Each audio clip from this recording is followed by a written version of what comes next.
Next, we have a special guest from right here, the great state of Kentucky, an accomplished eye surgeon. He was elected to the United States Senate in 2010, where he serves as the ranking member on the Senate Committee on Homeland Security and Governmental Affairs, in addition to his assignments on the Foreign Relations Committee, Health, Education, Labor, and Pensions Committee, and Small Business and Entrepreneurship Committee. Ladies and gentlemen, please give a warm welcome to Senator Rand Paul.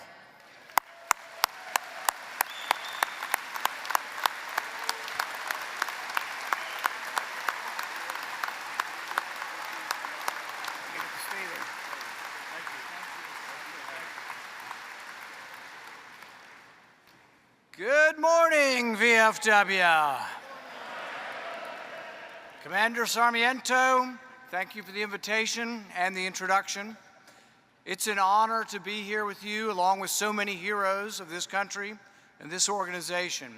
We all know that the VFW has worked tirelessly to ensure that those who have fought are represented when they return. My family's association with serving in uniform runs deep.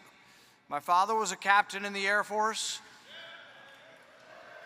My father-in-law was a retired non-commissioned officer in the Air Force. As a child, my wife, Kelly, lived at various military bases around the world. My brother-in-law went to the U.S. Air Force Academy. Sorry, we're kind of Air Force heavy in our family. My nephew, though, just retired after 20 years flying the P-3 for the Navy. My team has significant military ties as well. 2 of my staff are combat veterans and are members of your organization. Several people on my team have siblings and children who are currently serving our country in uniform today. My staff and I see taking care of veterans as a vital mission and, frankly, our obligation to those who fought.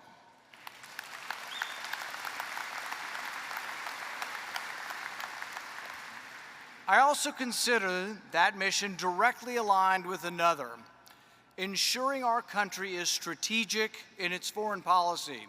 Indeed, I cannot imagine a more fitting occasion or group to understand, appreciate, and herald our country's position on the world stage and its foreign policy approach than the heroes of our foreign wars, those who have actually fought on foreign soil. To me, there is no more important debate, no more important vote than a vote on whether or not to send our young men and women to war. I do not take this responsibility lightly. When war is debated, I carefully weigh the arguments for war against the risks to each and every soldier. I don't see war as some grand game of chess. My views are best summarized by Eisenhower, who wrote, "I hate war as only a soldier who has lived it can, only as one who has seen its brutality, its futility, its stupidity." Since the attacks on 9/11, Congress seems to have forgotten Eisenhower's admonition. Congress has simply abdicated its role in declaring war and left the decision-making to the president. Congress has allowed a vote in 2001, a vote I would have supported, a generation ago, though, to be used to take our soldiers into combat across Africa and the Middle East, despite no authorization from a current Congress, despite no vote on whether we should be there. We now have more combat missions in Africa than any place in the world. Because of my steadfast belief that the Constitution only allows Congress to declare war, I often stand alone. I am sometimes a minority of one. But I promise you this: war is too grave a choice for Congress to run from or evade. I, for one, will not avoid or shirk my duty. I pledge to you, veterans of foreign wars, I will vote against any president of either party who tries to send our soldiers abroad without a declaration of war.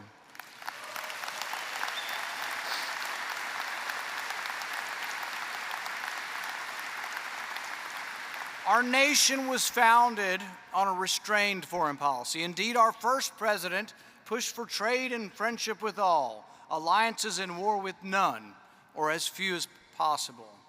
We drifted from this throughout the latter half of the 20th century, culminating with Vietnam.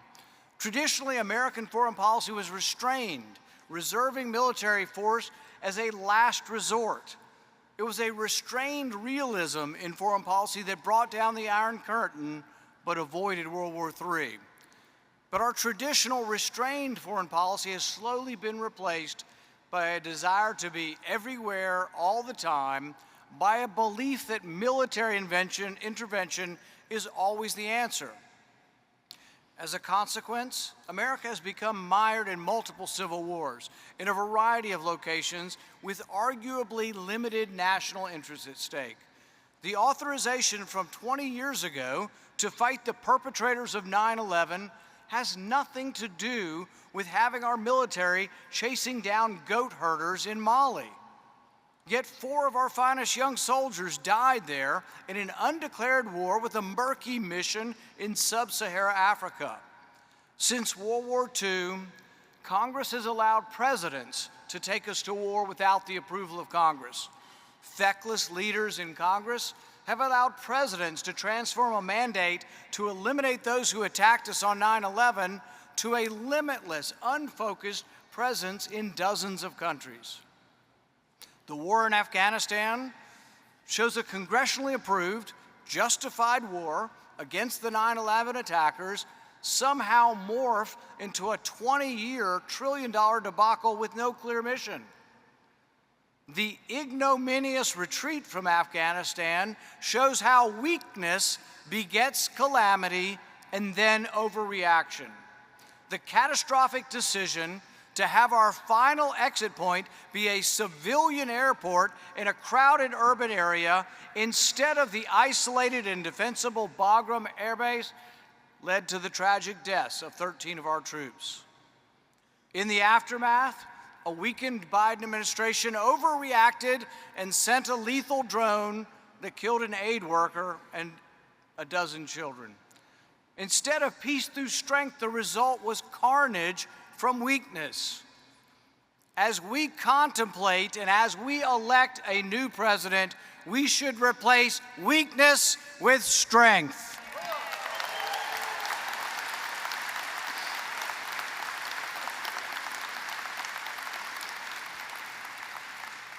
As the long war in Afghanistan was coming to a close, the world was busy changing. Civil wars of limited focus and limited consequence are being eclipsed by a great power conflict with the looming risk of disastrous outcomes. Our threats have shifted from loose transnational terrorist organizations to hostile alliances with significant military power. North Korean ammunition is being used by Russian soldiers supplied by Chinese technology that enable Iranian weapons. The battlefield has also changed. The lethality of individual weapons has made wars of maneuver into wars of attrition. When 10 Ukrainian leg infantry soldiers with Javelin anti-tank weapons can stop an entire Russian battalion tactical group, you end up fighting in trenches and with an unsustainable need for artillery shells. Yes, things have changed. Shifting alliances and the face of war have dramatically changed, but our foreign policy has not. American foreign policy has clung to intervention, which may ultimately be yielding more war than peace. The world has become more challenging since 9/11. It is time we evolve our strategies to better meet those challenges. Through our interventionist strategy, we have lost the ability to critically think about our foreign and national security policy. Many in Congress seem to have forgotten that to achieve peace through strength requires diplomacy. Instead, both parties have tried to solve all of our international problems with sanctions, threats of violence, and the actual use of force. Yet American sanctions have not changed the actions of our adversaries. I've repeatedly asked the Secretary of State to identify what, if any, changes Russia or China has initiated because of sanctions. I'm still waiting for an answer. What American sanctions do accomplish, though, is to isolate large portions of the world from our trade. This form of trade isolationism threatens to make war more imminent. Whilst we must be prepared to defend our country and our interest without hesitation, we cannot forget that war must always be a last resort.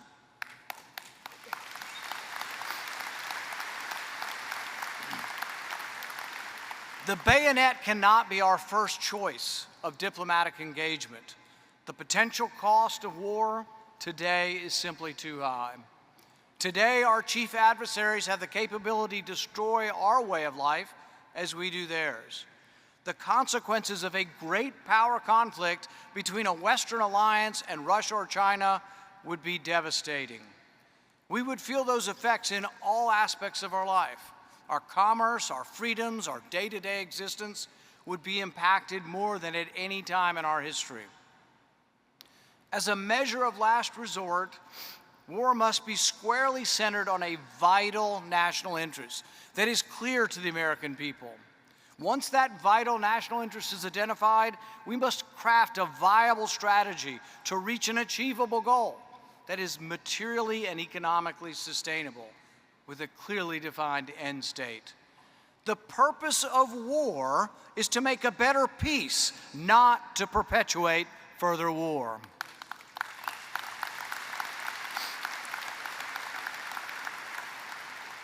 Most importantly, we must hold sacred the principles of our founding fathers, which espouse that no one leader may take our country to war. Rather, for the nation to be willing to risk its sons and daughters, its blood, its treasure, war can only be waged with the consent of the people. That required consent is derived from acts of Congress, from the Constitution. Only Congress has the power to declare war. My pledge to you is this: to continue to push to return the traditional American form of restrained realism, that these principles, war as a last resort, used only to defend a clearly identified national interest through a viable strategy to achieve a sustained end state, and even then, only with the consent of the people. If and when we must fight, however, America needs a military clear-sighted and not distracted by woke ideology.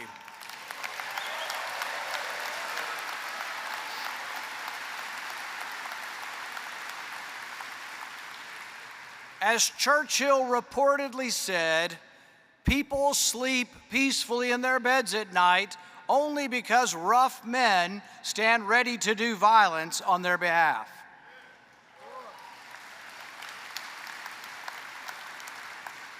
Churchill would be shocked to know that the American military that saved the day during World War II now pays for confused individuals to surgically change their sexual appearance.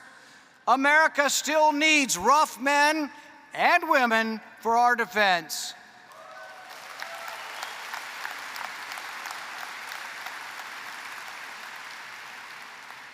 Instead of spending $500,000 taxpayer dollars to remove the manhood of soldiers, let us today demand that that money be spent on the salaries of the rough men and women defending America.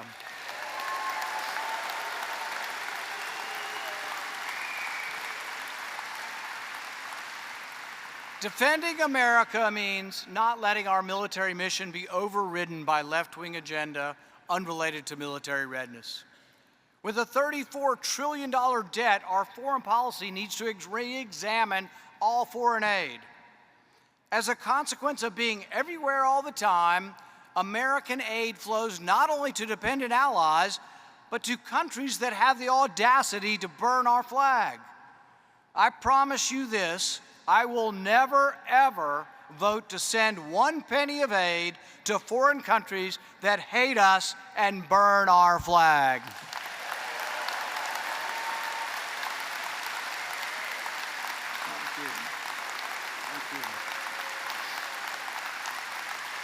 Thank you. Thank you. Those who suggest that we need to be everywhere all of the time will also do the most to ensure perpetual conflict. They throw out historical examples claiming that we're once again in 1938 as we see the Russians invade Ukraine. My fear is that we're actually once again in 1914 and that escalation draws us sleepwalking closer to a nuclear confrontation. Prior to World War I, the nations of Europe lacked the diplomatic intellect to avoid a calamity that killed millions of people. In the horror of the trenches on the Western Front and saw the rise of a communist empire in the East. How different would the world have been had the diplomats of 1914 been better thinkers and the leaders more restrained? Was the honor of Serbia a vital interest to Tsarist Russia or to Imperial Germany? As we consider history lessons, let us remember that the governments who drew the world into the Great War, into World War I, over something that wasn't a threat to their vital interest, Tsarist Russia, Imperial Germany, Imperial Austria, all were gone by the war's conclusion. President Eisenhower said, "I have one yardstick by which I test every major problem, and that yardstick is it good for America?" Ike unashamedly placed American vital national interest at the forefront of his thought. These philosophies must be our guiding light. Which brings me back to those of you who have served to defend our country, our Constitution, our way of life. To best fulfill our leading role in the world stage, we should follow your example. You wore the uniform to protect your country, your families, and to secure a more peaceful future for your descendants. You didn't risk your life for a foreign flag. You fought for the American flag, for your family and for the American in the foxhole next to you. We owe you a debt of gratitude, but I ask more of you. I ask you to remind everyone what it means to be American. Remind us that we can work together, regardless of our backgrounds, our skin color, our religion, our political beliefs. We can work together. Remind us that we owe our allegiance to the Constitution of the United States and the liberties which it guarantees our people, liberties which were given to us by our Creator. Veterans of foreign wars, let your voices be heard and remind Americans that we should not go lightly into war. We face many problems here at home. We face a crisis at our southern border. Before we send a single soldier overseas to secure other countries' borders, Congress needs to fix our borders here at home.